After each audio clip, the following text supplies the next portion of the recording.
అందరికీ నమస్కారం. ముందుగా నార్త్ ఇండియన్ జర్నల్ సొసైటీ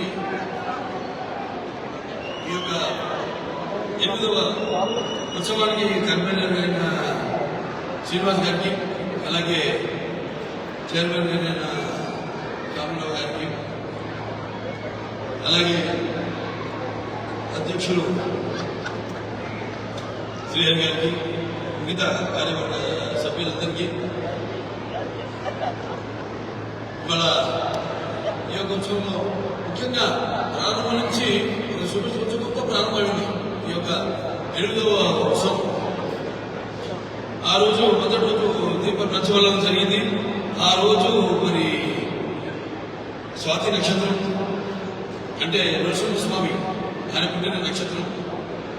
ఆ రోజు నా చదువు మీదుగా పండితుల వేద మందిరాలు ఉచ్చారణ జరిగింది. అది ఆ తర్వాత అక్కడే ఆ రోజు వెంకటేశ్వర శ్రీనివాస పద్మావతి కళ్యాణం జరగడం స్వాతి నక్షత్రంలో. అది మా నాన్నగారు పుట్టిన నక్షత్రం స్వాతి నక్షత్రం.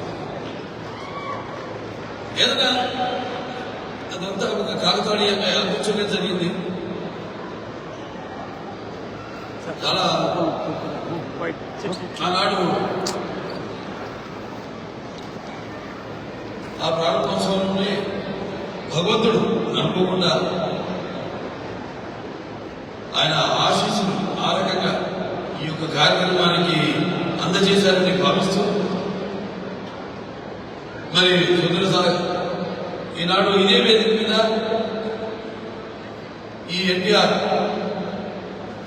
ఇంటర్నేషనల్ గ్లోబల్ నెట్వర్క్ వారి యొక్క ఆధ్వర్యంలో ఈనాడు నాన్నగారి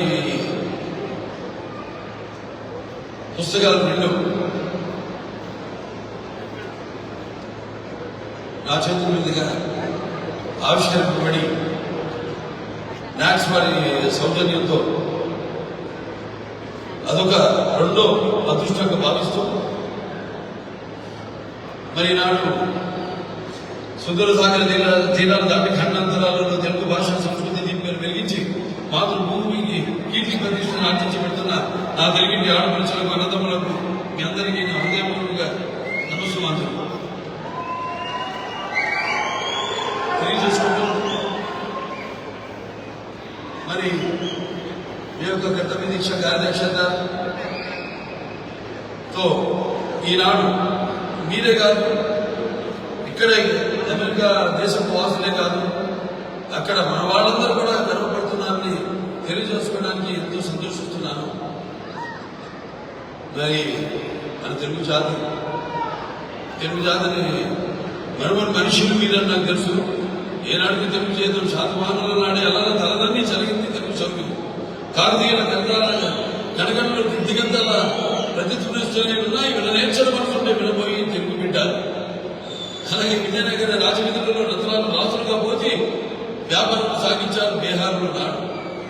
కాసటి బేతడి చదివి ఖాతరు తిరుపు తెలుగు వారికి ఆది కావ్యాన్ని అందించాలని ఆంధ్ర మహాభారత రచన సంహిత మంత్రులయ్యా ఆర్థిక నిర్ణయం ఆనాడు ఆయన ప్రారంభించిన బృహత్ ప్రయత్నాన్ని సాఫల్యం సాధిస్తూ భారతాన్ని రాజనీతి శాస్త్రంగా నవరస మందాకిని గమనించాడు కవి బ్రహ్మతి కన్నా.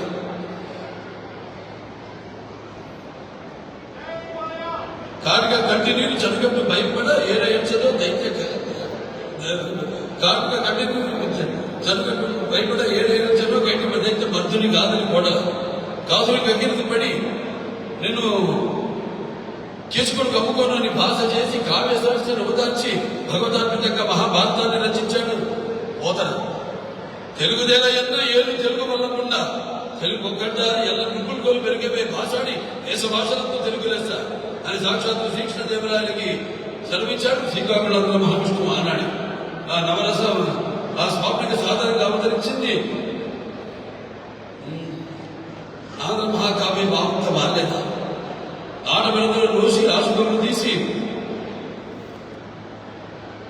తెలుగులో వాటికి వివరణ ఇచ్చాడు వేమన్న. అంటే సాహిత్య సంపదకు వారసులు మనం.